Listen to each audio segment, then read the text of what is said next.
Seperti biasa nanti di sesi terakhir jika waktu memungkinkan antum bisa bersoal jawab.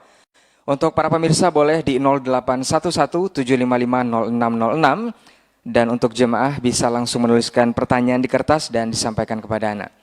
Baik, kita langsung saja mendengarkan untuk tidak memperpanjang mukaddimah, kita langsung saja kepada guru kita persilahkan falyatafadhal mashkura wa mahjura. Ustaz.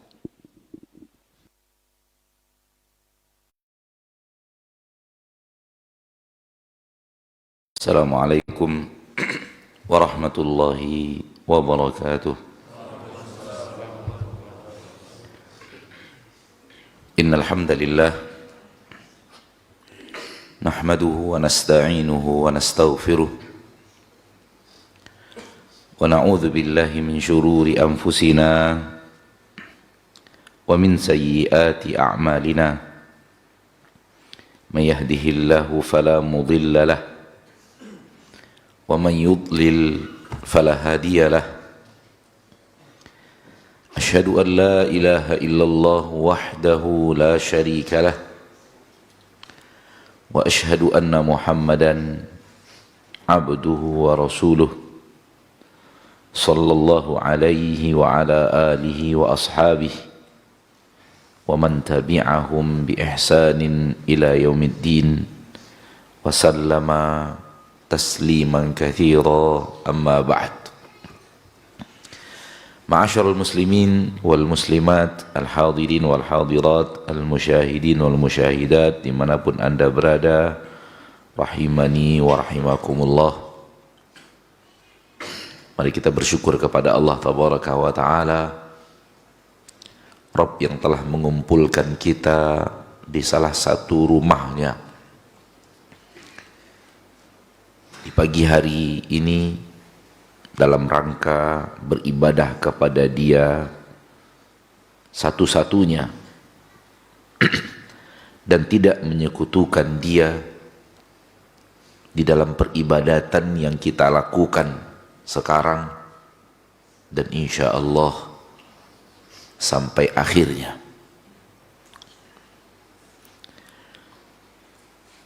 Tauhid saudaraku, tauhid saudariku adalah ketaatan tertinggi di dalam syariat. Oleh karena itu, la ilaha illallah Muhammadun Rasulullah adalah pondasi paling penting lebih daripada salat. Ketika kita mengatakan lebih daripada salat, bukan berarti salat tidak penting. Salat itu penting, sangat penting. Akan tetapi la ilaha illallah lebih penting daripada salat. Apabila seseorang rajin salat, akan tetapi dia melanggar la ilaha illallah, maka salatnya tak ada arti. Tak ada guna salatnya. Apabila yang dia langgar adalah la ilaha illallah. Apabila dia rajin berinfak dan bersedekah, dia salurkan kekayaan yang Allah berikan kepadanya kepada aneka ragam jalan-jalan ketaatan. Dia bangunkan masjid, dia bangunkan asrama yatim piatu, dia bangunkan durur ilmiah, rumah-rumah tempat orang menimba ilmu, pesantrenkah namanya, ma'hadkah namanya, kutabkah namanya, aneka ragam tempat di mana orang bisa menimba ilmu. Ya, santuni orang-orang lemah dan yang lainnya. Akan tetapi la ilaha illallahnya dia hancurkan dengan tidak mengesahkan Allah tabaraka wa ta'ala, maka infak yang beraneka ragam itu tak ada artinya.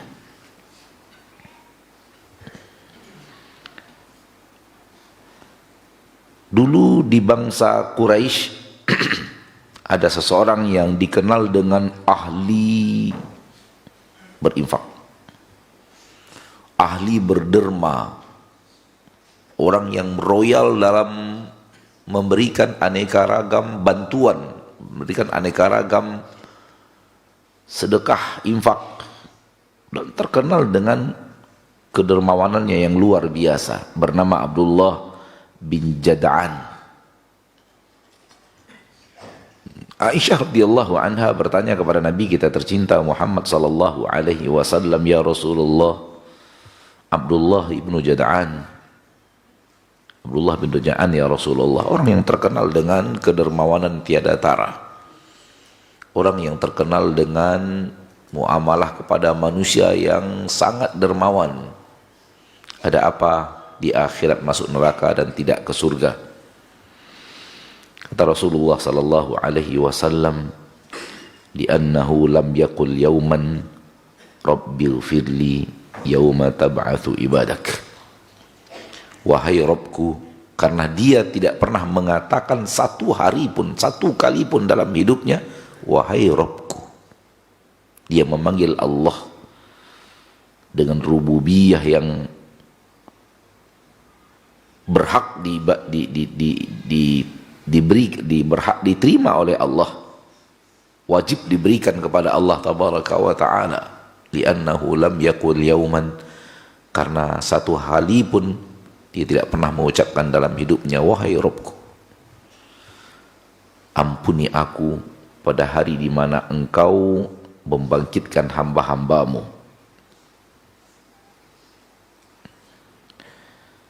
Maka ketika kita mengatakan la ilaha illallah lebih penting daripada salat, bukan berarti salat tidak penting.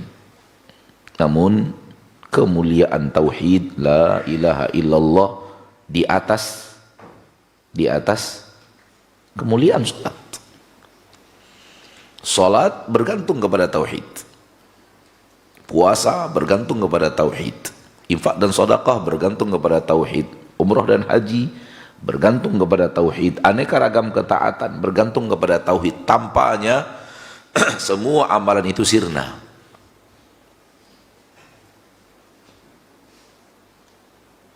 Di dalam Al-Quran Allah berfirman, walau asyraku, sekiranya mereka berbuat syirik. Apa itu syirik? Anda tak lagi bertauhid. Tauhidmu sirna, engkau telah menyekutukan Allah. Itu orang yang berbuat syirik, tauhidnya habis. Dia hancurkan tauhidnya dengan lawan tauhid, dan lawan tauhid adalah syirik. Lawan tauhid adalah syirik. Walau asyraku, sekiranya mereka berbuat syirik, mereka hancurkan tauhidnya, mereka hancurkan kewajiban tertinggi mereka kepada Allah, mereka hancurkan ibadah yang paling diwajibkan Allah kepada kita hamba-hambanya. Itu yang dia hancurkan, tauhid. Dengan apa dia hancurkan tauhid? Dengan syirik.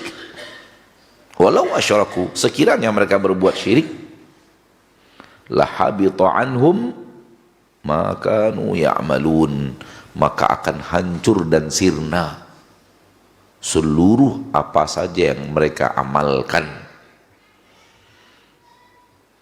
Habis sholat, habis puasa, habis sholat puluhan tahun, habis puasa puluhan kali, habis haji belasan kali, puluhan kali mungkin, sirna. Infak dan sedekah, bangunan masjid, asrama yatim piatu, pesantren yang dia bangun, aneka ragam ketaatan-ketaatan lainnya, baca Qur'annya yang dia khatamkan beratusan kali, tidak ada artinya. Kenapa? Karena hal yang terpenting dia hancurkan yang bernama apa? Bernama apa? Tauhid. Dengan apa? Dengan syirik. Oleh karena itu, kita terlalu takjub sambil keheran-heranan mendengarkan orang-orang yang bicara akhlak, tak bicara tauhid. Bicara salat, tak bicara tauhid. Bicara zikir, lisannya tak terdengar dia menyuarakan tauhid. Seolah-olah zikir lebih mulia daripada tauhid itu sendiri. Saudaraku, saudariku, baca biografi para nabi dan para rasul, terutama yang ada di dalam Al-Quran. Apa yang membuat umatnya marah kepadanya dan memerangi dakwahnya dan menolak, bahkan ingin menghancurkan nabi itu? Apakah gara-gara ia mengajak umatnya untuk bersedekah, peduli kepada anak yatim, peduli kepada tetangga, ramah kepada manusia? Baca ada apa Nabi Ibrahim dibenci oleh kaumnya, lalu ingin membunuh Nabi Ibrahim. Apa penyebabnya? Karena para nabi dan para rasul mengajak manusia kepada tauhid. Mengajak manusia kepada tauhid. Nas jelas di dalam Al-Quran, bacalah wahai orang-orang yang ingin menjadikan Al-Quran sebagai kitab sucinya, penuntun hidupnya, hudan, bimbingan yang akan membimbingnya ke jalan yang benar. Apa yang membuat para nabi dan para rasul kemudian qama bainahum wa baina ummatihim adawah, terjadi permusuhan antara mereka dan umat-umatnya, umat-umatnya membenci mereka.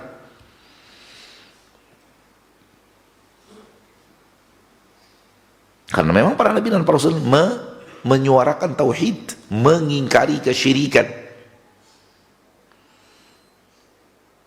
Rasulullah sallallahu alaihi wasallam yang awalnya disayangi, dihormati, dimuliakan, dicintai, dibangga-banggakan Quraisy kepada Arab-Arab lainnya. Mereka bangga ketika menyebut ada di tengah kami orang yang bernama Muhammad Al-Amin, yang akhlaknya terkenal, kelemah lembutannya terkenal, kesabarannya terkenal, amanahnya terkenal, kejujurannya terkenal, budi pekerti tiada tara. Namun ketika Nabi Muhammad mengatakan kepada kaumnya, qulu la ilaha illallah, ucapkan la ilaha illallah, kalimat tauhid,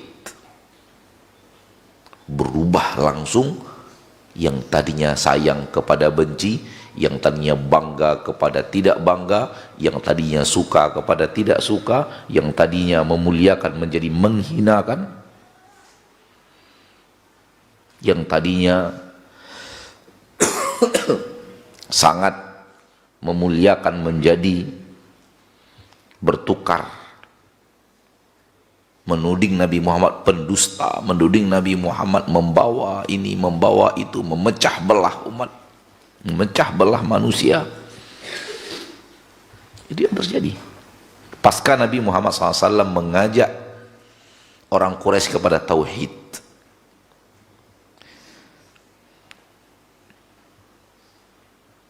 Maka tauhid adalah pondasi seluruh aneka ragam ibadah dan ketaatan. Tanpa tauhid, ibadah itu tak ada gunanya. Walau asyraku, apabila mereka berbuat syirik, dan orang yang berbuat syirik berarti tauhidnya hancur. Tauhidnya sirna, dihancurkan oleh perbuatan syirik. La habita anhum ma kanu ya'malun. Dalam ayat lain, la in asyrakta la yahbatanna amaluk. Apabila engkau berbuat syirik, la yahbatanna, sungguh benar-benar akan sirna, habis, musnah, tak ada gunanya. Amaluka, amalmu sebanyak apapun.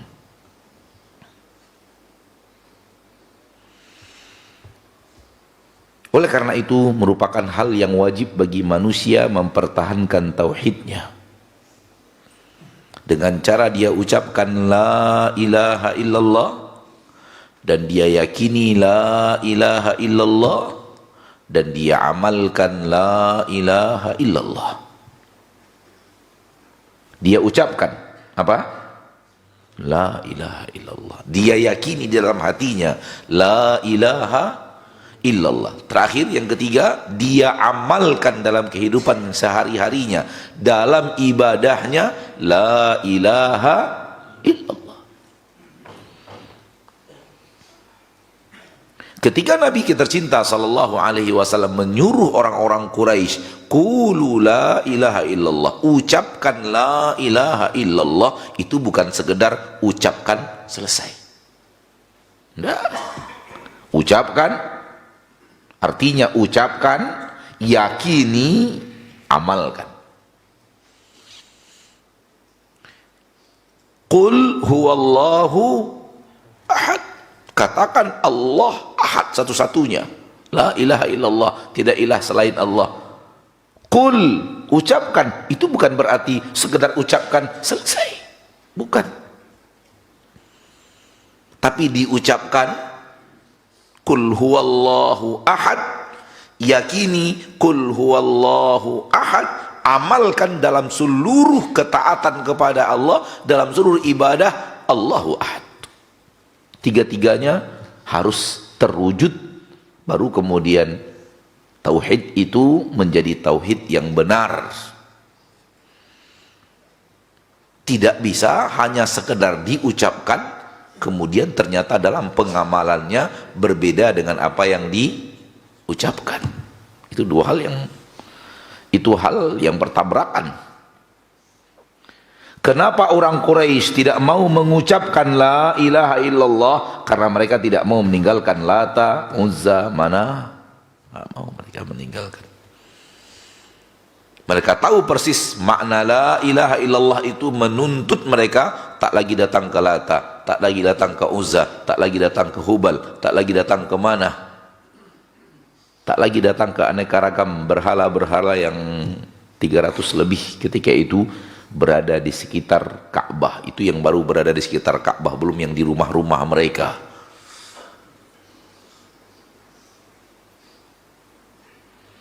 Itu semua harus dihancurkan.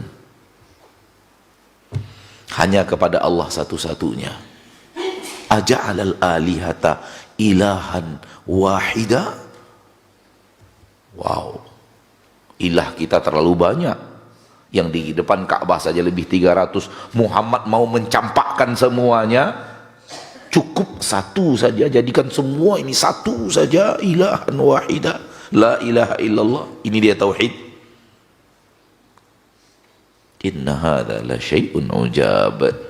Ini sesuatu yang sangat aneh. Ini sesuatu yang sangat enggak masuk logika. Ilah yang banyak ini mau dicampakkan semuanya. Hati mereka sudah kadung tergantung kepada Lata, memohon perlindungan kepada Lata, memohon berkah kepada Lata, memohon berkah kepada Lata, memohon kepada Lata. Demikian juga kepada Uzza, kemudian juga kepada berhala-berhala lainnya yang diibadati selain Allah. Maka di dalam agama kita, apa yang diucapkan harus diyakini dan harus diamalkan. Telah lahir generasi, telah datang generasi di zaman kita sekarang yang apa yang diucapkan berbeda dengan apa yang diamalkan. Yang diucapkan la ilaha illallah, di antara amalnya hal yang dia adalah lawan la ilaha illallah. Bertabrakan yang diucapkan dengan yang diamalkan. Kalau itu terjadi, maka yang terwujud adalah firman Allah yang tadi kita bacakan, walau asyraku la habita anhum ma kanu ya'malun, la in asyrakta la yahbatanna amaluk. Kalau engkau kerjakan syirik, walaupun engkau ucapkan la ilaha illallah, tapi syirik engkau kerjakan, maka hapus amalmu. Dan siapa di antara kita yang mau amal kita dihapus oleh Allah? Wallahi saya tidak mau untuk diri saya, dan saya juga tidak mau itu untuk orang-orang yang saya cintai. Dan saya harus dakwahkan itu agar kaum muslimin tahu bahwa apabila mereka berbuat syirik, hapus seluruh amalnya. Hapus seluruh amalnya. Tak berguna sholat, tak berguna puasa, tak berguna haji, tak berguna aneka ragam infak dan sedekah yang telah mereka lakukan, tak berguna apabila mereka terjerumus ke dalam perbuatan syirik. Oleh karena itu kita ingatkan, hai kaum muslimin, saudaraku, saudariku, hai kaum muslimat, tinggalkan perbuatan syirik. Engkau jadikan selain Allah seperti Allah. Itu dia syirik. engkau jadikan selain Allah seperti Allah, sehingga engkau minta kepadanya rezeki, engkau minta kepadanya kesembuhan, engkau minta kepadanya tanamanmu mendatangkan hasil, engkau datang kepadanya meminta agar anakmu yang sudah bertahun-tahun sakit disembuhkan oleh dia. Apakah itu air, apakah itu cincin, apakah itu batu, apakah itu keris, apakah itu dukun, apakah itu, kau telah jadikan mereka seperti engkau memohon kepada Allah tabaraka wa ta'ala. Itu dia syirik. Sesuatu selain Allah telah dijadikan seperti Allah. Hujan tak turun-turun, engkau minta hujan kepada selain Allah, itu syirik. Itu dia syirik. Ustadz, saya kan meminta kepada Allah. Iya, tapi tinggalkan yang lain. Itu dia tauhid. Betul. Engkau meminta kepada Allah, itu betul. Tapi tinggalkan yang lain. Minta hanya kepada Allah. Itu dia iyyaka na'bud. Itu dia apa? Iyyaka na'bud. Setiap hari kita baca, setiap hari kita dengarkan iyyaka na'bud. Namun permasalahannya adalah kita banyak ada orang yang mengucapkannya, pengamalannya berbeda dengan apa yang dia ucapkan. Iyyaka na'bud menyuruh Anda, saudaraku, saudariku kaum muslimin. Iyyaka na'bud menyuruh kita, saudaraku, saudariku kaum muslimin, saya dan Anda semua, kita tak boleh selain Allah dijadikan seperti kita berbuat kepada Allah. Tidak boleh.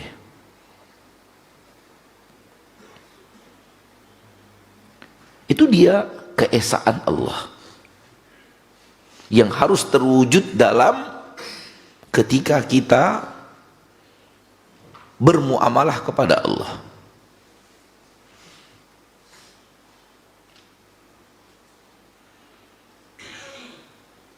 Kita wajib meyakini satu-satunya yang mengatur alam semesta ini, memberikan, menahan, menyembuhkan, memakmurkan, memberikan kesuburan, hasil panen yang melimpah, menjaganya dari mara bahaya, menurunkan hujan, memberikan, mengatur. Semua yang ada di jagat raya ini, semua yang ada, satu-satunya yang melakukannya hanyalah Allah.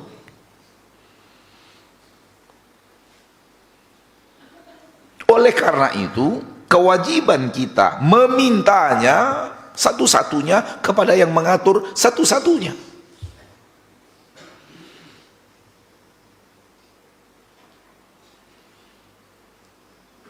Dan ini hal yang sangat jelas.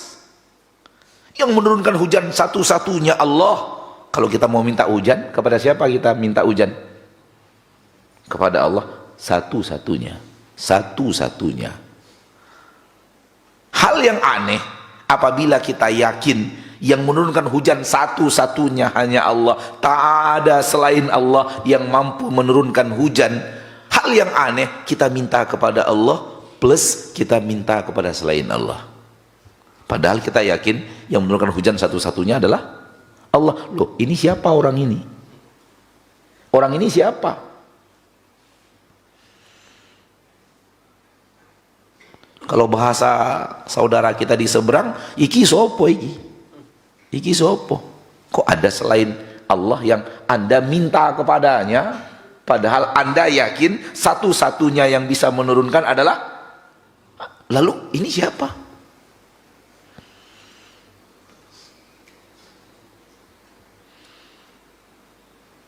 Kalau Anda yakin satu-satunya yang bisa memberikan kepada Anda hasil panen tahun ini melimpah, berkah pada hasil panen sehingga hasil panennya bagus, hama tidak datang. Kalau Anda yakin satu-satunya yang bisa melakukan itu, maka Ketika Anda ingin meminta itu, minta kepada zat yang Anda yakin satu-satunya yang bisa melakukan hanya Dia, ya atau tidak? Hal yang aneh kalau ada yang lain.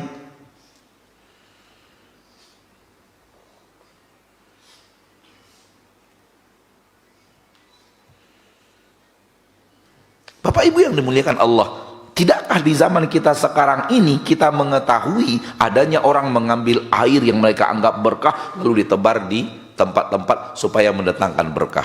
Tidakkah kita mengetahui di zaman kita sekarang ini adanya orang-orang yang mengambil pasir di suatu tempat yang dianggap penuh berkah lalu ditebar-tebar-tebar, bahkan kotoran sapi, kotoran kerbau yang dianggap penuh berkah sehingga diambil, diletakkan dengan penuh keyakinan ini akan mendatangkan berkah. Anda telah menjadikan itu sekutu bagi Allah, dan itu dosa yang paling Allah benci, dan itu perilaku manusia yang paling Allah benci, sehingga saking bencinya Allah itu Allah ancam dengan Allah tak masukkan surga.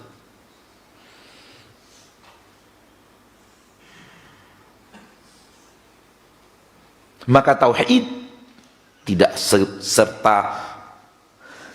hanya sekedar ucapkan la ilaha illallah kemudian langgar dengan perbuatan. Itu bukan tauhid. Itu bukan tauhid. Tauhid itu di lisan, di hati, yang ketiga di mana? Dalam amalan, anggota badan.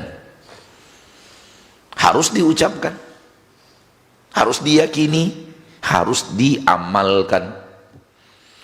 Dan mengamalkan tauhid jauh lebih banyak daripada sholat. Mengamalkan tauhid jauh lebih sering daripada sholat, karena setiap ibadah membutuhkan tauhid. Hanya kepada Allah satu-satunya, hanya kepada Allah satu-satunya. Dan menjauhkan ibadah itu kepada selain Allah, menjauhkannya dari selain Allah. Kenapa? Hanya kepada Allah satu-satunya.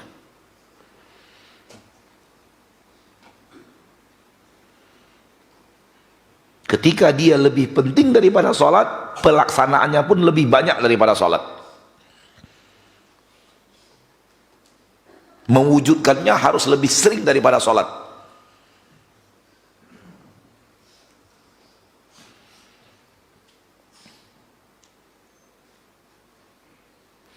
Allah tabaraka wa ta'ala kita yakini sebagai Rabb yang mengatur segala-galanya, ya atau tidak?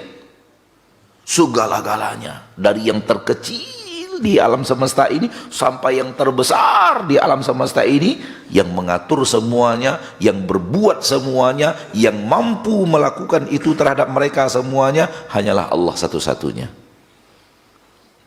Yakin kita? Kita ucapkan Rabbul Alamin, Allah Rabb seluruh alam. Alam itu adalah apapun selain Allah.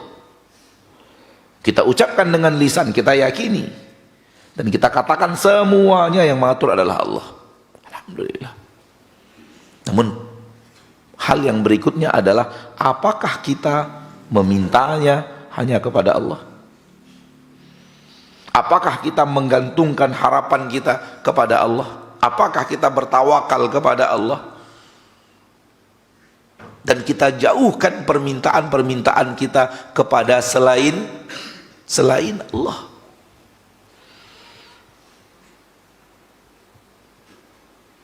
Itu dia yang harus kita perjuangkan, mengesahkan Allah di dalam rububiyah, mengesahkan Allah di dalam uluhiyah.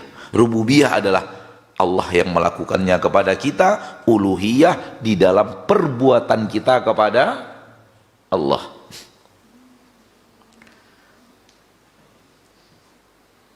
Kalau kami orang Sumatera Barat, orang Minang, dan mungkin banyak juga di antara kita di sini orang Minang,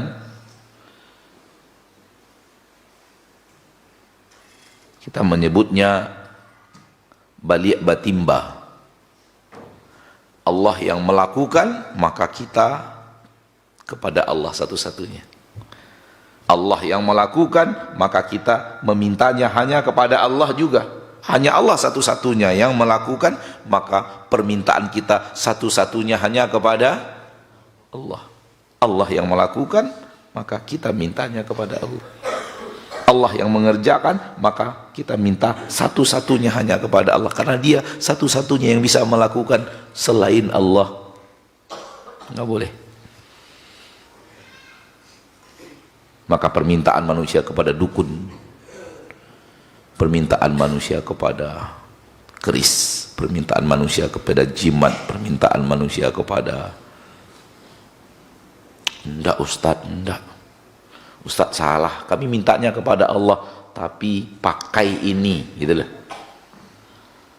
Kita mengatakan itu hanya lebih kepada alasan. Lebih kepada apa? Alasan. Permintaannya kepada selain Allah. Kenapa? Kalau Anda tidak ada keyakinan barang itu sakti, Anda tidak akan datang kepada barang itu. Kalau Anda tidak punya keyakinan orang itu orang sakti, Anda tidak akan meminta kepadanya. Seperti saya tidak akan meminta sekarang ini kepada tutup gelas ini. Saya tidak akan meminta sesuatu kepada tutup gelas ini. Kenapa? Saya meyakininya, ya tutup gelas cuman besi begini doang. Untuk apa saya meminta rezeki ke? Lalu kenapa keris itu berbeda dengan yang ini? Kenapa keris, apa namanya, keris sakti, keris keramat, keris apa lagi? Apa istilah-istilah yang digunakan kepada barang-barang seperti itu? Sakti, keramat, pusaka, betuah, apa lagi? Tak sembarang keris. Keris peninggalan apa? Raja-raja, keris. Apabila saya memandang keris itu sama dengan saya memandang tutup gelas sekarang ini, ada apa? Wahai tutup gelas, saya mau pergi safar, saya gosok-gosok supaya apa? Supaya perjalanan saya aman. Kenapa ke tutup gelas? Enggak ke keris? Iya. Ada sesuatu. Inna fihi inna, ada sesuatu di dalamnya.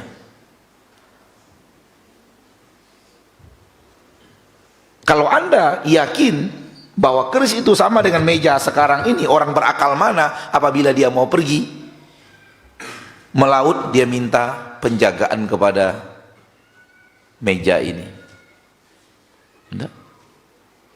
Hal yang sama kalau Anda yakin Pak Dukun itu adalah orang biasa seperti manusia biasa lainnya, tak bisa berbuat apa-apa, ada apa Anda minta kepada dia sesuatu?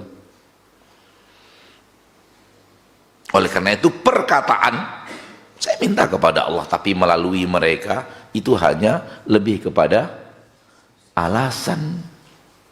Anda telah meyakini orang itu mampu, bisa. Anda telah meyakini keris itu mampu, bisa. Anda telah meyakini cincin itu mampu, bisa. Ini bukan sembarang cincin, tapi cincin yang bisa melapangkan rezeki. Melapangkan rezeki. Bukankah Allah yang melapangkan rezeki satu-satunya? Lalu ada apa dengan cincin? Cincin kok masuk? Bukankah Allah yang satu-satunya bisa membuat toko kita laris? Kita yakin nggak itu bahwa yang bisa membuat toko kita laris satu-satunya adalah Allah? Ada apa dengan jimat? Kenapa digantung-gantung di toko? Kenapa ditempel-tempel? Kenapa diletakkan di kotak duit?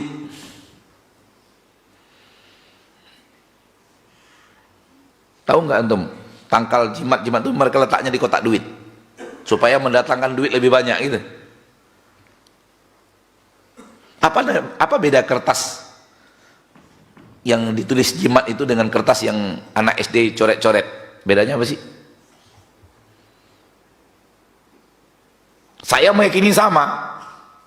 Yang ditulis-tulis oleh Pak Dukun lalu dibungkus ditaruh di kotak duit sama dengan kertas-kertas yang dicoret-coret anak SD di sekolah. Ini sekolah kan? SD apa bukan ini? Di antara kita ada guru-gurunya pasti tahu tuh anak SD nyoret-nyoret deh. Sama kok kertasnya. Bahkan mungkin kualitasnya jenis kertas anak SD kita yang dicoret-coret lebih bagus daripada kualitas kertas Pak Dukun. Apa yang membedakannya? Kok kertas ini bisa mendatangkan duit, kalau kertas ini kertas yang kita injak-injak, kita campakkan, kita tak ada gunanya. Bahkan ketika ada di dalam kelas dia adalah sampah. Berarti ada keyakinan, sesuatu keyakinan terhadap kertas tersebut.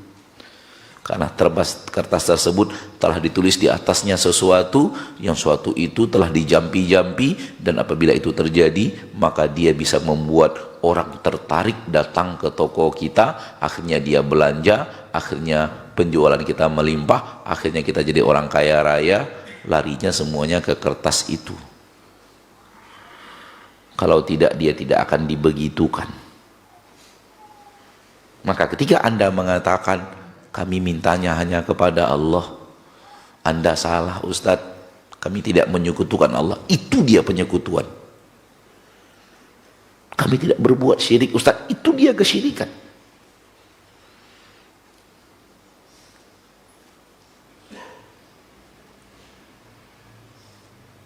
Kita harus bicara agar umat Islam sadar bahwa itulah dia syirik. Agar umat Islam tahu itu syirik. Kalau mereka tahu, kita berharap mereka meninggalkannya agar ketika nanti di akhirat solat mereka diterima oleh Allah, puasa mereka diterima oleh Allah, haji mereka diterima oleh Allah, zakat mereka diterima oleh Allah, baca Quran mereka diterima oleh Allah, infak dan sedekah diterima oleh Allah. Alhamdulillah. Itu tujuannya. Tidakkah ini tujuan mulia saudaraku? Tidakkah ini tujuan mulia saudariku? Kita berusaha dan ingin agar sholat umat Islam diterima Allah. Puasa mereka diterima Allah, karena kita tahu kalau itu dibawa, dosa yang tadi dibawa wafat, Allah tak terima sholatnya. Allah tak terima ibadahnya. Allah tidak terima aneka ragam ketaatan yang dia lakukan kalau ibadah tersebut dicampuri dengan perbuatan syirik.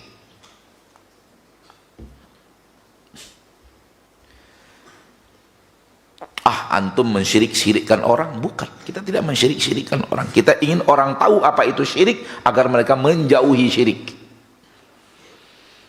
Justru yang kita lakukan insya Allah adalah, Allah sebagai saksi atas apa yang ada di dalam hati, yang kita lakukan adalah memberikan kepada manusia ilmu bahwa yang mana yang syirik, agar mereka terhindar dari yang namanya syirik. Mereka menjauh ketika mereka tahu itu ternyata adalah syirik. Itu yang kita inginkan. Hal yang sama kalau dosa itu adalah dosa kufur, kita terangkan ini dosa kufur. Yang kita inginkan adalah umat Islam tahu bahwa itu adalah dosa kufur, agar mereka menghindar dari dosa itu, menghadap Allah tanpa dosa kufur. Itu yang kita inginkan. Itu yang menjadi tujuan. Anda ini mengkafir-kafirkan orang, nyebut-nyebut ini amalan kufur, bukan mengkafirkan. Ingin umat Islam tahu itu perbuatan kufur yang harus dihindari, karena sesungguhnya kalau itu dilakukan lalu menghadap Allah, bisa saja yang terjadi adalah hal yang tidak diinginkan. Salat puluhan tahun tak diterima, zakat berkali-kali tak diterima, puasa berpuluhan kali tak diterima,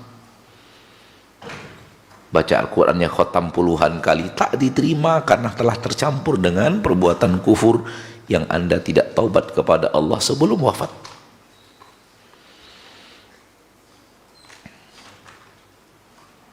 Maka inilah dia sesuatu yang harus diketahui, sesuatu yang harus disampaikan, didakwahkan, dan inilah dakwah para nabi dan para rasul. Ketika Nabi Muhammad SAW menyuruh mereka meninggalkan selain Allah hanya kepada Allah satu-satunya. Aja'alal alihata ilahan wahida.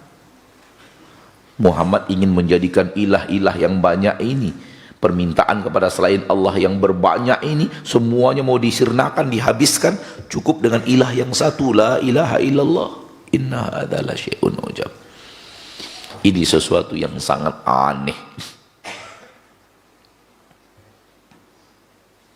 Nabi Yusuf di dalam penjara mendakwahkan kepada orang yang ada di penjara, a'arbabun mutafarriquna khairun amillahul wahidul qahar.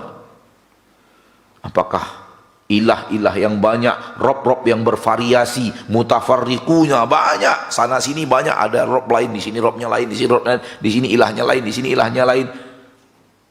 Apakah yang banyak-banyak itu, berbeda-beda itu, satu negeri lain yang disembah, satu lagi lain yang disembah, satu negeri lain yang lain lagi yang disembah, banyak, terlalu banyak, bervariasi.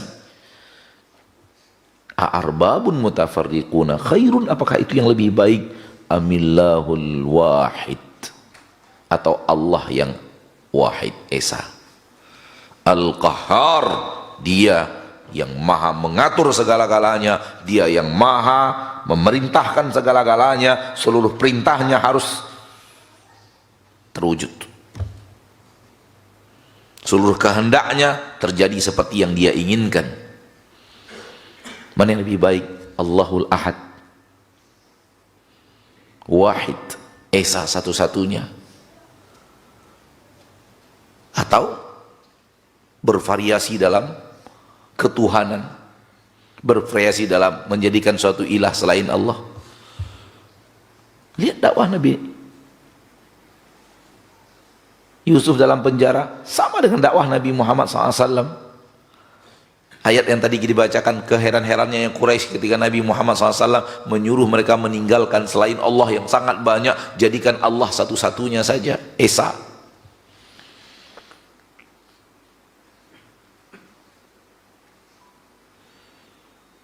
Maka ketika kita meyakini la ilaha illallah, ketika kita mengucapkan la ilaha illallah, harus diamalkan la ilaha illallah itu. Dia tidak cukup dengan hanya murni pengucapan, wahai umat Islam, wahai kaum muslimin, wahai orang-orang yang saya cintai. Tidak cukup dengan hanya ucapkan la ilaha illallah selesai. Tapi la ilaha illallah harus diamalkan, harus diwujudkan dalam peribadatan. Bagaimana cara mewujudkannya? Iyyaka na'bud, hanya kepadamu satu-satunya ya Allah. Adatul hasri wal qasri, kata para ulama tentang iyyaka, tufidul hasr wal qasr. Hasrul ibadah lillah wa qasruha lillah, tidak ya'ta'adda ila ghairi, tidak pergi kepada yang lain selain Allah. Tidak akan saya berikan ibadah saya kepada selain Allah. Tidak akan saya minta kepada selain Allah. Tidak akan saya memohon kepada selain Allah. Tak akan saya meminta perlindungan kepada selain Allah, meminta rezeki kepada selain Allah, meminta kesembuhan kepada selain Allah, meminta berkah kepada selain Allah.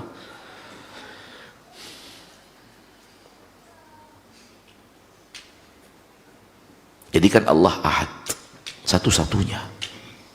Sebagaimana kita meyakini Allah satu-satunya yang melakukan semuanya kepada hamba-hambanya, maka semua hamba-hambanya wajib meminta satu-satunya hanya kepada Allah.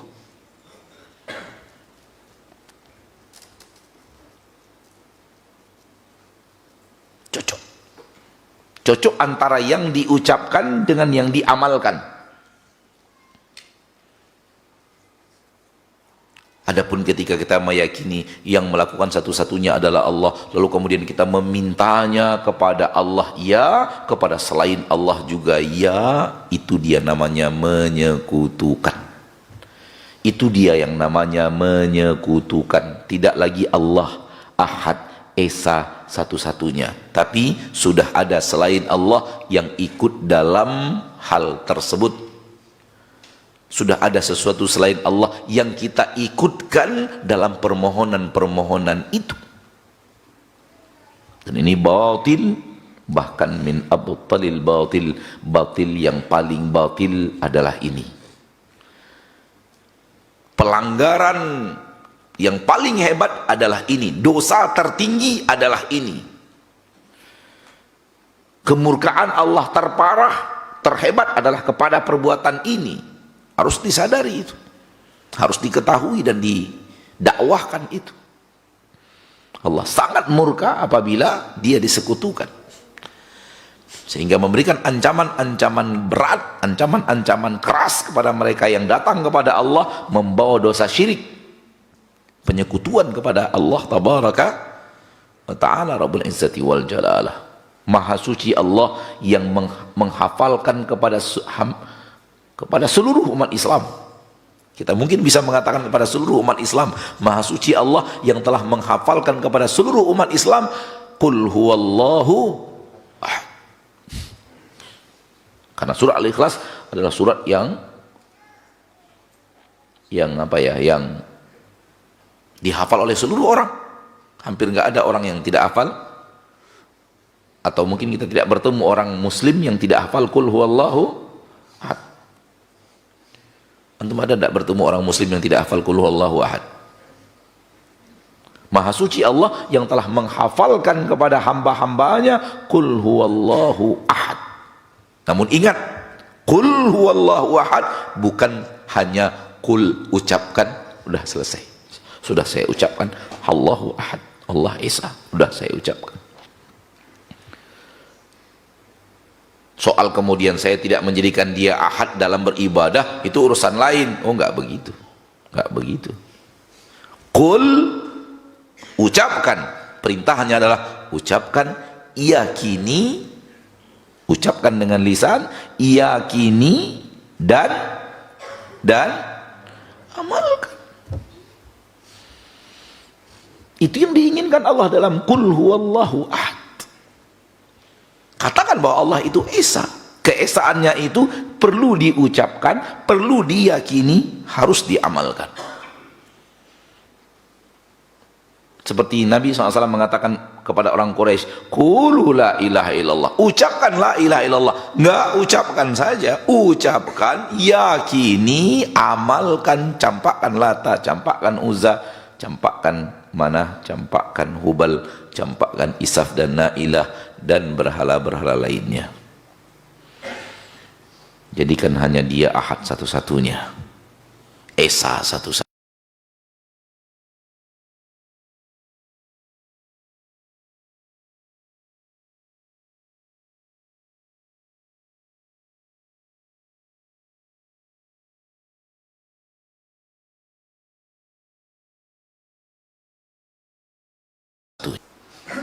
Dan sudah ada hadis yang antum insyaallah sudah dengar, seseorang yang datang kepada Allah dengan 99 catatan dosa. Satu catatan sejauh mata memandang isinya dosa.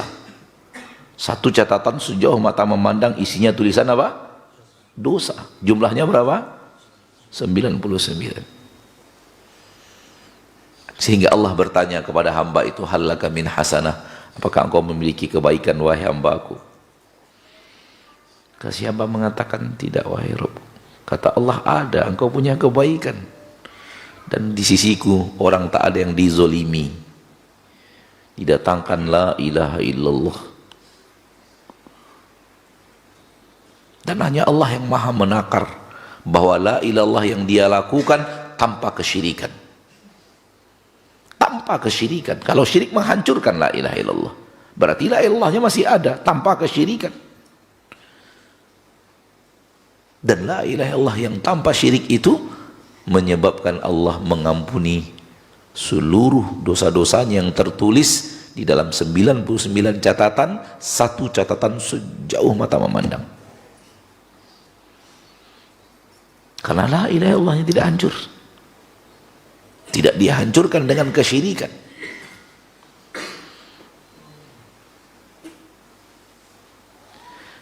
Ma'asyarul muslimin, ma'asyarul muslimat, ada keinginan untuk masuk ke dalam kitab, tapi karena satu dan lain hal anak urungkan niat masuk dalam bahasan kitab. Mudah-mudahan bahasan kitab bisa kita lanjutkan pada majelis berikutnya yang dimudahkan Allah tabaraka wa taala. Secara materi kita cukupkan sampai di situ dulu, dan waktu yang tersisa kita gunakan untuk menjawab beberapa pertanyaan dari kaum muslimin dan muslimat. Silahkan kalau ada yang ingin ditanyakan, dituliskan dan diantarkan ke depan bagi yang hadir di majelis ini, dan kepada saudaraku, saudariku kaum muslimin dan muslimat yang menyaksikan acara ini dimanapun berada, silahkan menuliskan pertanyaannya kalau ada yang ingin ditanyakan kepada nomor handphone yang tertara di layar kaca Anda. Ada keinginan tadi masuk di dalam kitab, namun satu dan lain hal Anda mengurungkan niat masuk di dalam bahasan kitab Syekh Abdul Razak Fikih Asma'ul Husna. Wa sallallahu wasallam wa baraka wa an'am ala abdihi wa rasulihi Muhammad. Baik, barakallahu fiik Ustaz, jazakallahu khairan untuk materi kita untuk hari ini.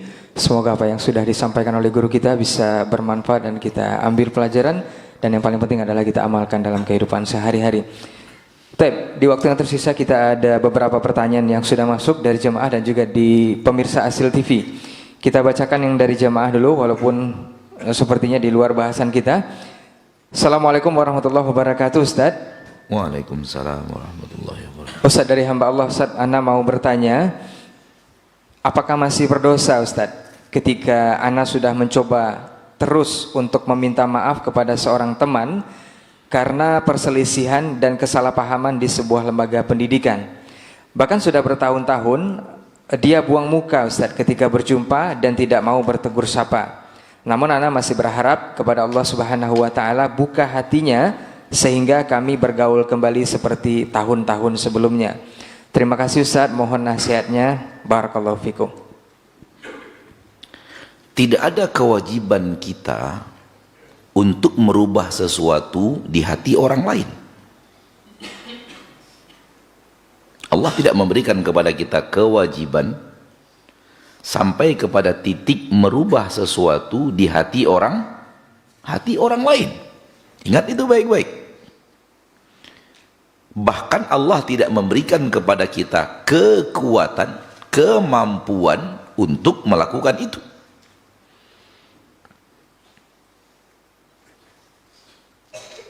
Nabi Muhammad SAW tidak bisa masuk ke dalam hati pamannya Abu Lahab untuk kembali menjadikan Abu Lahab itu sayang kepadanya seperti sayangnya kepada Nabi SAW sebelum Nabi menyuarakan dakwah. Tidak bisa Nabi merubah isi hati Abu Lahab yang awalnya sangat mencintai, bangga, bahagia, petantang, petenteng punya ponaan seperti Muhammad, berubah menjadi benci luar biasa, bahkan terus terang memusuhi, dan tak ada orang yang berani mencaci memaki Nabi di depan orang lain lebih daripada Abu Lahab. Karena kalau yang mencaci Nabi dari suku lain, mereka berhati-hati. Ada orang Bani Hashim lain yang akan marah dan benci, walaupun Bani Hashim itu tak di atas agama Nabi Muhammad, tapi kalau Nabi Muhammad dicaci dan dimaki, dia akan bela, sama-sama Bani Hashim. Tapi kalau Abu Lahab yang mencela Nabi, tak ada Bani Hashim yang berani melarang. Abu Lahab ya petinggi Bani Hashim juga, paman Nabi sendiri. Sehingga Abu Lahab petantang petenteng mencaci maki Nabi SAW di depan orang lain, dan dia bebas melakukannya menurut dia. Saya pamannya, saya Bani Hashim, saya petinggi Bani Hashim. Bani Hashim yang lain nggak bisa ngomong.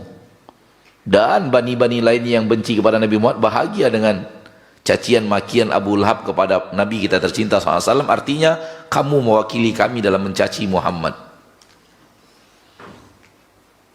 Nabi tidak ada tak ada kemampuan untuk masuk ke dalam hati pamannya Abu Lahab untuk menjadikan hati yang dulu pernah mencintainya, pernah bahagia, punya ponaan seperti Nabi SAW.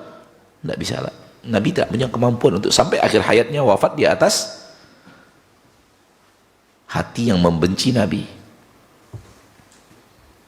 Jadi kaedahnya adalah kita tidak bisa masuk ke hati orang agar mewujudkan apa?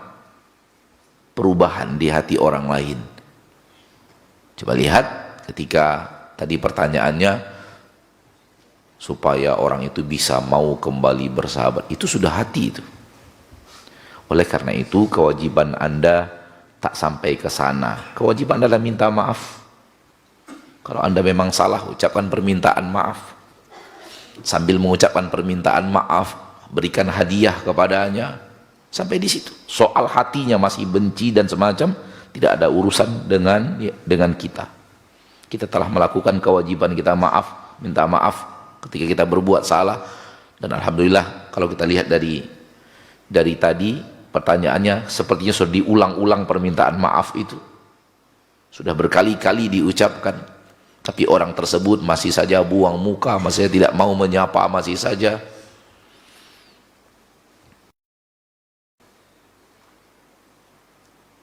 Maka tak ada kewajiban Anda untuk melakukan sampai orang itu berubah menjadi seperti dulu lagi. Tidak.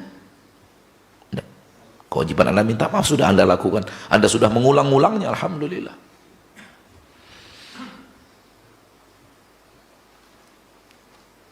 Oleh karena itu, bagi Anda saudaraku saudariku yang tidak atau belum terjadi konflik, jangan mendekati dunia konflik. Dulu bersemangat karena kita yakin merasa benar, lalu kita bersemangat, terjadi clash dengan saudara kita, dengan sahabat dekat kita, kemudian terjadi hati yang berjauhan. Sekarang menyesal, coba lihat efek dari konflik.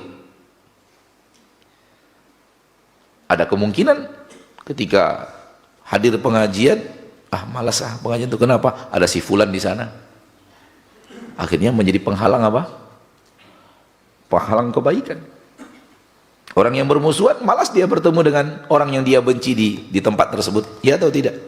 Karena hatinya sudah sudah berjauhan. Ini Anda bicara dari orang yang telah minta maaf tadi. Adapun Anda yang buang muka, saya mengatakan itu tidak boleh. Saudara Anda telah minta maaf. Dan Allah mencintai orang yang memaafkan, dan buang muka ketika bertemu tidak boleh. Tetap harus bertegur sapa, ucapkan salam, bersenyum, walaupun tidak duduk bercengkrama seperti sedia kala. Tapi bertemu buang muka, bertemu menghindar, itu nggak boleh. Dalam agama kita dilarang. Dalam urusan-urusan yang bukan agama, bukan hajr yang disyariatkan, itu hanya boleh dalam urusan dunia saja. Itu hanya boleh paling banyak, paling lama 3 hari. Lebih daripada itu diharamkan. Nah. Baik, jazakallahu khairan untuk jawabannya. Semoga saudaraku dari jemaah yang bertanya bisa memahami dan bisa mendapatkan nasihat dari Ustadz. Tentunya juga ini adalah nasihat untuk kita bersama. Kita bacakan pertanyaan dari jemaah Masjid Imam Asy-Syafi'i Taluk Kuantan. Ini sepertinya berbahasa Arab. Sepertinya Ustadz yang pas, Ustadz. Nah, fadhol Ustadz. Bukan sepertinya berbahasa Arab, memang berbahasa Arab.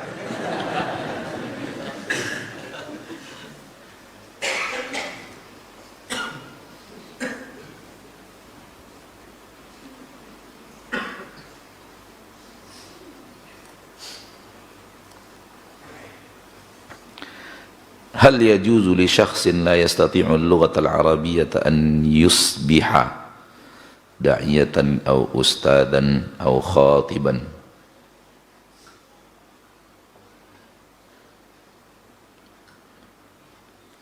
Yusbiha di sini pakai sin, harusnya pakai shad. Yusbiha, bukan sin. Kalau yusbiha artinya berenang.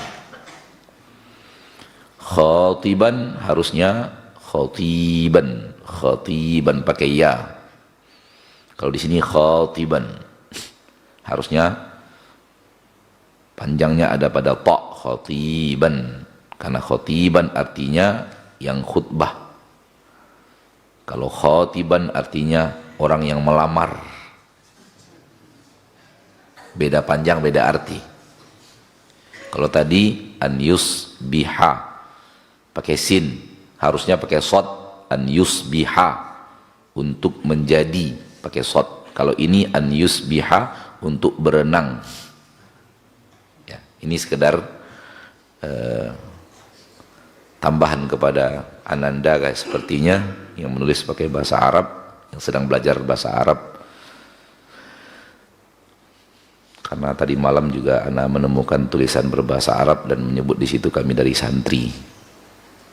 Jazakallahu khairan, sudah bagus, pertanyaannya sudah bagus, namun perlu Ustadz sampaikan, mudah-mudahan bermanfaat. Yusbih pakai sod, khatib ya-nya yang panjang, to-nya yang pakai ya, khatib artinya khutbah.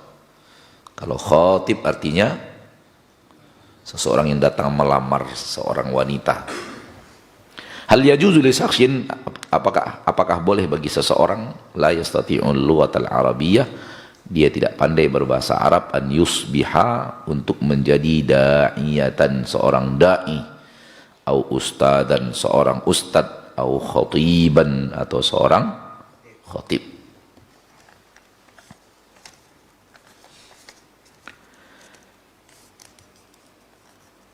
Hukum asalnya ilmu agama ini dari bahasa Arab. Hukum asalnya ilmu agama ini dari bahasa Arab. Dan manusia dikatakan oleh para ulama tidak bisa maksimal dalam memahami agamanya kecuali dia mengerti bahasa Arab. Sehingga agama ini, agama Islam ini ditebarkan dari dahulu kala pakai bahasa Arab. Sampai zaman kakek-kakek kita belajar agamanya, referensinya kitab bahasa Arab. Kakek-kakek kita dulu. Hah? Apa? Ya pokoknya bahasa Arab lah. Mau Arab gundul, mau Arab tak gundul. Intinya adalah buku-bukunya, referensinya pakai bahasa Arab. Karena para sahabat dulu ketika mengajarkan agama kepada negeri-negeri yang ditaklukkan, mengajarannya pakai bahasa Arab. Sehingga lahirlah orang-orang yang bukan Arab, namun akhirnya mahir bahasa Arab, dan akhirnya mahir dalam agama dengan bahasa Arabnya. Itu hukum asalnya seperti itu. Hukum asalnya seperti hal yang demikian. Maka menjadi seorang da'i yang mengajak manusia kepada agama Allah, dia harus mengerti agama Allah, dan di antara pengertian itu akan baik apabila dia pandai berbahasa Arab, sehingga membaca Al-Quran dalam bahasa Arab, membaca buku-buku para ulama dalam bahasa Arab, sehingga lebih kepada pemahaman yang pas karena pakai bahasa aslinya. Namun ketika di suatu negeri orang-orang yang seperti ini tidak ada, apakah boleh diwakili oleh orang-orang yang lain yang tak seperti itu kemampuan berbahasa Arabnya? Untuk da'i yang mengajak di podium, untuk da'i yang berkhutbah kepada manusia, untuk da'i yang dia menjadi referensi umat untuk bertanya. Ketika memang terhalang dari yang seharusnya, yang ideal, maka dalam agama kita ketika yang ideal tidak ada, akan turun ke bawahnya, akan turun. Namun pada dasarnya seorang dai harus mengerti bahasa Arab. Tak ada ulama umat Islam yang tidak mengerti bahasa Arab. Bahkan tidak sekedar bahasa Arab saja. Imam Ibnul Qayyim mengatakan harus mengerti bahasa Arab, mengerti ilmu nahwu, mengerti ilmu shorof.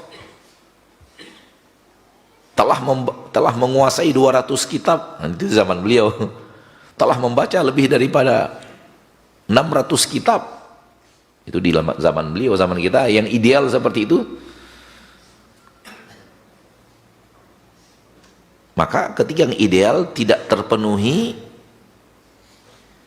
turun kepada yang tidak ideal. Idealnya menjadi imam adalah orang yang mengerti bacaan yang benar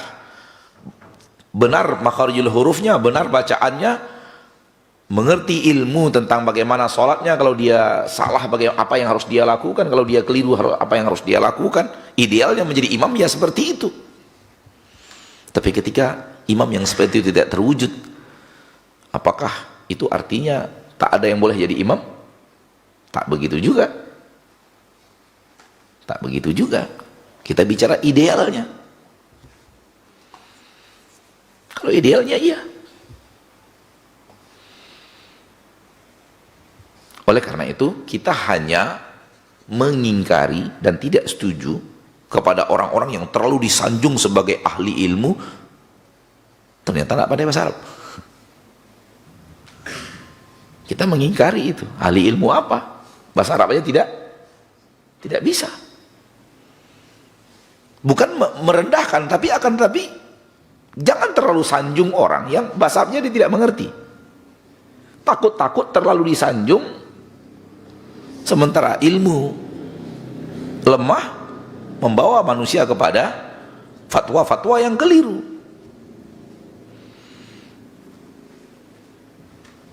Dan tidak jaminan juga pandai berbahasa Arab itu artinya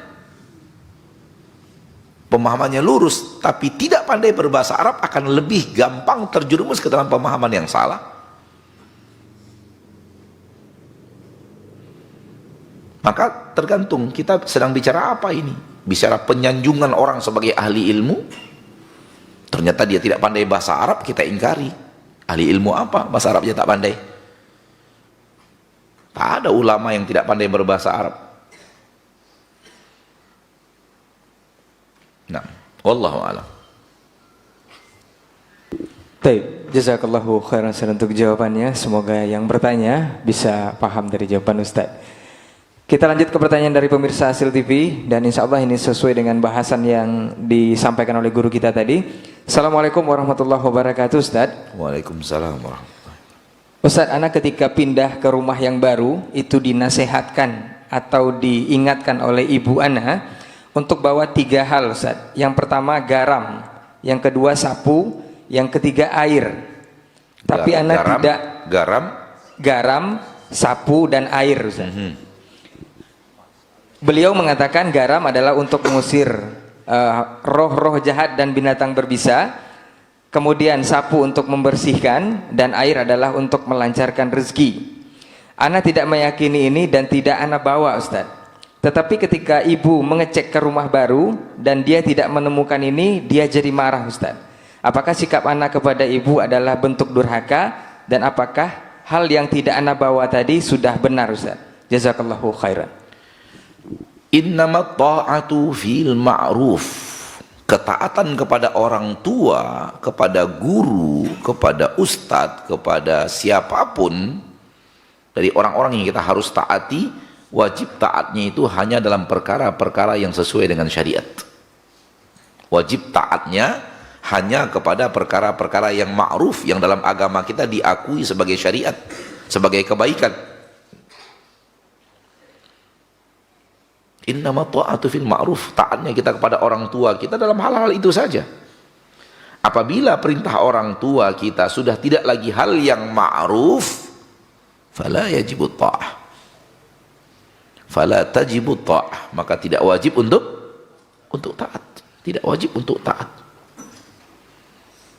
Maka Anda ketika diperintahkan hal yang tidak ma'ruf, hal yang salah secara syariat, roh jahat takut kepada garam. Takut apa dia kepada garam?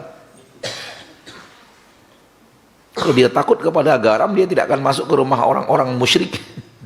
Yang di dalam rumah orang musyrik juga ada garam. Hewan berbisa takut kepada garam. Sejauh yang Anda tahu, para pawang ular sudah mengatakan ular tidak takut kepada garam. Dan mereka buktikan sendiri. Lemparkan garam, diletakkan ular, udah lewat aja. Ya, sejauh yang Anda tahu seperti itu. Harus dibawa, diletakkan agar terhindar dari ini, dari ini. Semua yang menjaga kita adalah Allah. Maka minta penjagaan satu-satunya hanya kepada Allah. Tidak kepada benda-benda. Tidak kepada benda-benda. Ini yang namanya khurafat. Sebuah keyakinan yang diyakini bahkan sampai diamalkan tidak ada keterangannya.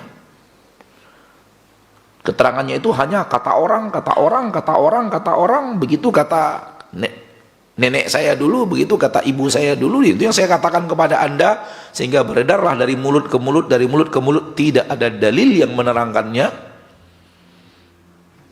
maka ini tidak boleh. Kalau dikerjakan murni dalam bentuk ikhtiar, jatuhnya kepada syirik kecil. Jatuhnya kepada syirik kecil. Tapi kalau dikerjakan karena penuh keyakinan bahwa air itu yang bisa menolak mara bahaya, benda itu yang bisa menolak keburukan-keburukan, itu sudah jatuh kepada syirik besar. Hati-hati.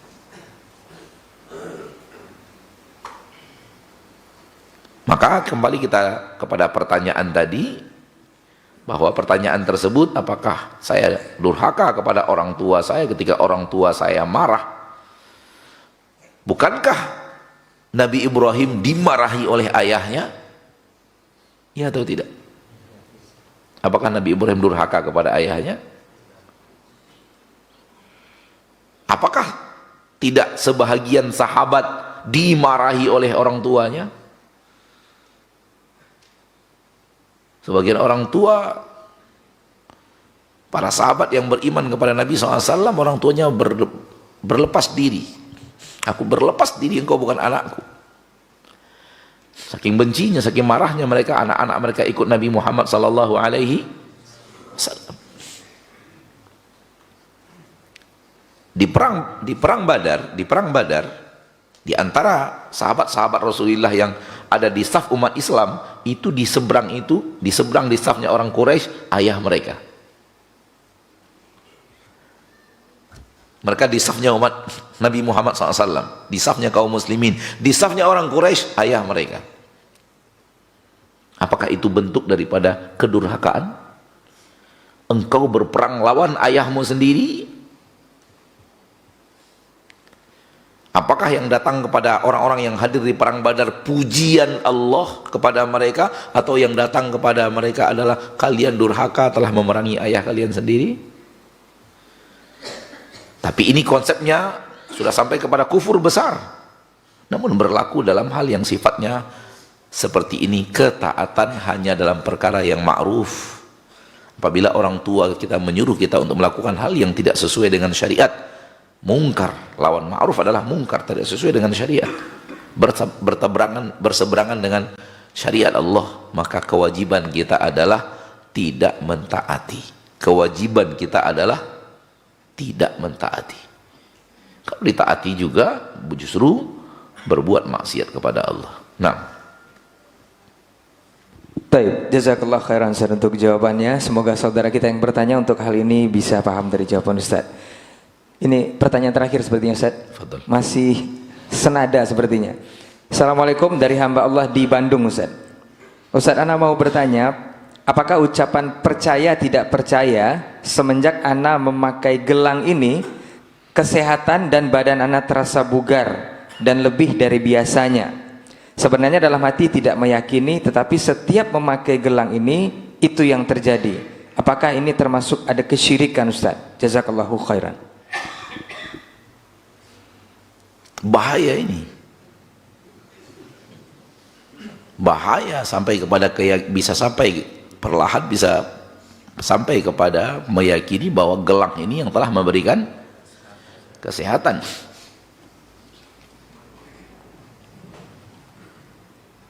Dan sejauh yang ana tahu, tidak ada gelang yang dia adalah obat. Bahkan gelang-gelang yang ada batu-batunya yang diiklankan dulu ketika ditempelkan di badan bisa mempengaruhi aliran darah, dilakukan di Jeddah, di kota Jeddah, laboratoriumnya, apakah untuk pembuktian apakah itu memang batu-batu seperti itu ada fungsi untuk melancarkan peredaran darah. Ternyata tidak ada. Dan dari dahulu kala kita mengatakan kita ini korban iklan, sehingga beli dengan harga nggak tahu anak berapa harganya itu, karena anak tidak tertarik untuk membelinya dari dahulu kala, sehingga tidak tahu harganya berapa, harga satu gelang, berapa harga satu apa namanya kalung. Semakin besar batunya maka semakin sekian harganya, dengan penuh keyakinan bahwa dia melancarkan peredaran darah sehingga kita sehat, karena inti daripada kesehatan adalah lancarnya darah dan tak terhalangnya peredaran darah. Maka dibuktikan bahwa itu semua dusta. Dan belum lama ini Anda mendapatkan fatwa dari salah seorang ulama memakainya dengan keyakinan bisa melancarkan darah, syirik kecil. Syirik kecil. Karena fungsinya tidak seperti itu. Oleh karena itu tidak ada gelang yang dia adalah gelang kesehatan. Ya. Kadang-kadang saudaraku, motivasi diri itu memberikan semangat hidup. Dan semangat hidup memberikan kebugaran. Wallahu a'lam. Anda hanya bisa mengatakan mungkin itu yang terjadi. Ada motivasi yang terdapat dari diri Anda, sehingga motivasi itu kuat memberikan semangat hidup yang akhirnya Anda merasa segar. Motivasi dari dalam datang. Bukan karena gelang itu gelang yang memang memberikan apa? Efek kesehatan. Karena sejauh yang kita tahu tidak ada. Sejauh yang kita tahu tidak ada gelang yang fungsi seperti itu. Yang dia berfungsi sebagai obat.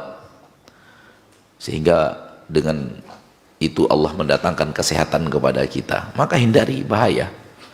Hindari bahaya. Kalau Anda peduli kepada akidah Anda, maka menurut Ana, jauhkan diri Anda daripada gelang tersebut. Supaya iblis tidak punya, syaitan tidak punya kesempatan untuk menggoda-goda lagi. Kesehatan datang dari Allah satu-satunya. Dan kita disuruh untuk berikhtiar untuk sehat dengan pola makan yang benar, pola istirahat yang benar, menjauhi makanan-makanan yang akan merusak kesehatan kita. Salah satunya bernama gulai tunjang.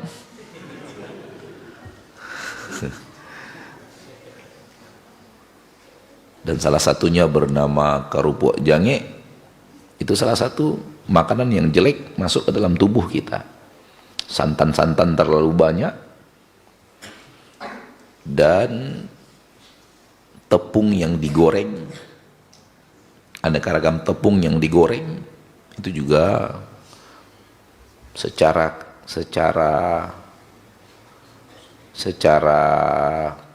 kejadian adalah salah satu sebab kotornya darah. Disebabkan makanan itu kotor, maka ingin sehat harus berikhtiar dengan menghindari makanan-makanan itu. Kalau ataupun makan sekali-sekali. Sekali-sekali. Tapi kalau keseringan, seluruh ahli kesehatan yang belajar ilmu kesehatan mengatakan itu penyebab perilaku kita, makanan yang kita masukkan rusak, sehingga darah kita rusak, sehingga darah itu penuh sampah, akhirnya terjadi penyumbatan di sana sini. Karena di darah ada kotoran-kotoran efek daripada makanan-makanan kotor yang kita makan. Maka perlu menjaga kesehatan sebagai ikhtiar untuk sehat, namun sehat hanya Allah yang memberikan. Sebagaimana kita ada ikhtiar untuk disuruh berikhtiar untuk berobat ketika sakit, namun kesehatan hanya Allah yang memberikan. Itu bukanlah bahagian daripada perbuatan yang salah, berikhtiar untuk sehat, pilih-pilih makanan, menghindari makanan-makanan yang buruk. Dan sebenarnya kesehatan yang sebenarnya kesehatan adalah itu, lebih daripada berobat. Kalau antum ingin sehat, mulai dari pola hidup makan sehat, pola hidup istirahat sehat. Tapi gelang enggak. Gelang seperti yang ditanyakan itu bukan pola hidup untuk sehat. Karena terbukti baik secara ilmiah tidak ada gelang yang dia sifatnya adalah memberikan kesehatan. Pola kesehatan pakai gelang, tak pakai gelang sakit gitu. Mirip dengan jimat dia jadinya. Kalau ada jimat selamat perjalanan, tak ada jimat ada kemungkinan perjalanan kita penuh dengan hal-hal yang tidak diinginkan. Itu batil. Itu batil. Maka nasihat ana, tinggalkan gelang tersebut. Tinggalkan gelang tersebut. Toh sebelum anda punya gelang, anda juga sehat. Kenapa sekarang kesehatan anda gantungkan kepada gelang? Toh pada asalnya sebelum punya gelang tersebut, anda juga sehat.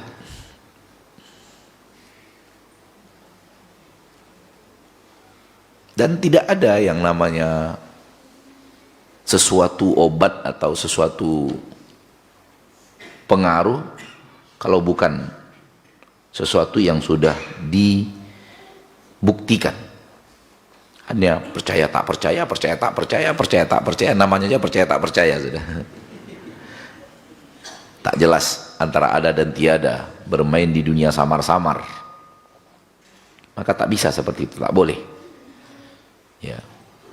Tapi saya merasa, Ustadz, percaya tak percaya, saya merasa sehat. Kalau tinggalkan. Ada kemungkinan motivasi diri anda terlalu kuat kepada gelang tersebut, takutnya tawakalnya kepada gelang. Na'udzubillahi min dzalik.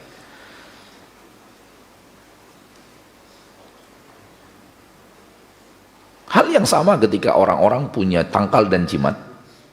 Kalau dia bawa tangkal dalam perjalanan, tangkal saya bawa, timbul motivasi diri, perjalanan kita insya Allah selamat, motivasi diri boleh jadi mereka akan mengatakan percaya tak percaya, semenjak saya bawa tangkal ini pergi safar, tak pernah mobil saya terbalik-balik. Percaya tak percaya juga jadinya.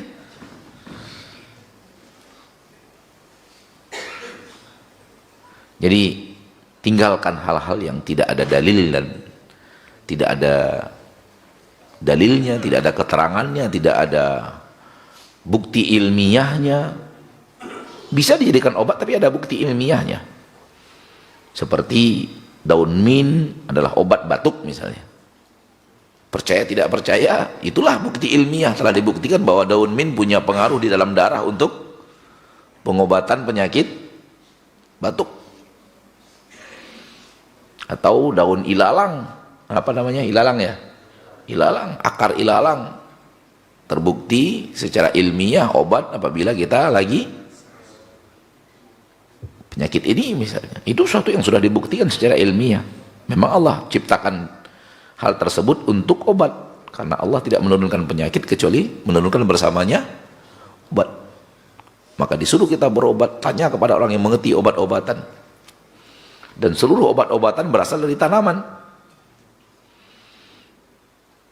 Berasal dari tanaman-tanaman. Walaupun tanaman itu kemudian telah dijadikan pil, dijadikan sirup, tapi asalnya berasal dari tanaman.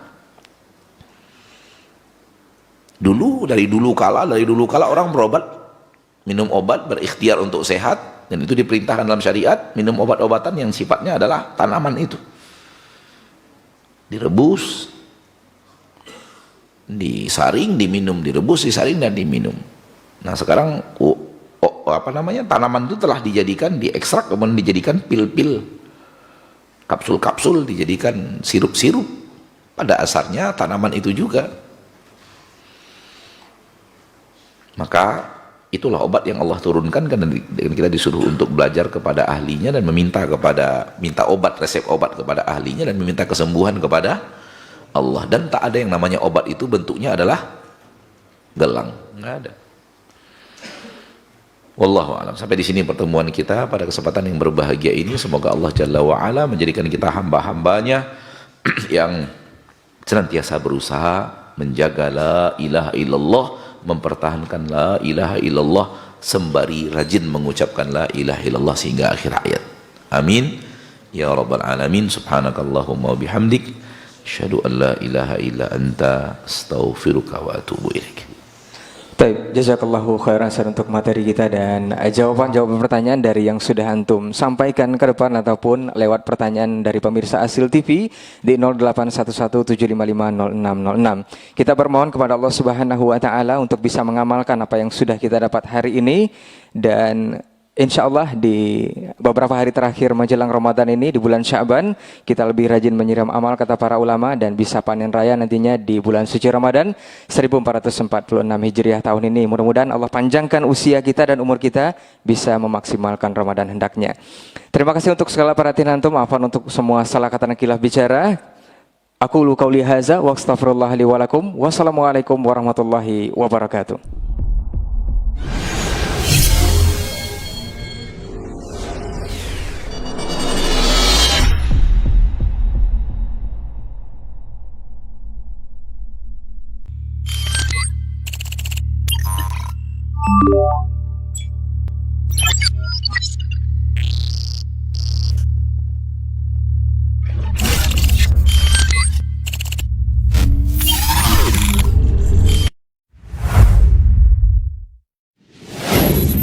Assalamualaikum warahmatullahi wabarakatuh. Saudara-saudariku, para pemirsa Asil TV dimanapun Anda berada, rahimani wa rahimakumullah. Semoga antum selalu berada dalam lindungan Allah Tabaraka wa Ta'ala, dan semoga kesehatan, keberkahan, rahmat dan nikmat Allah Tabaraka wa Ta'ala selalu meliputi Anda semuanya.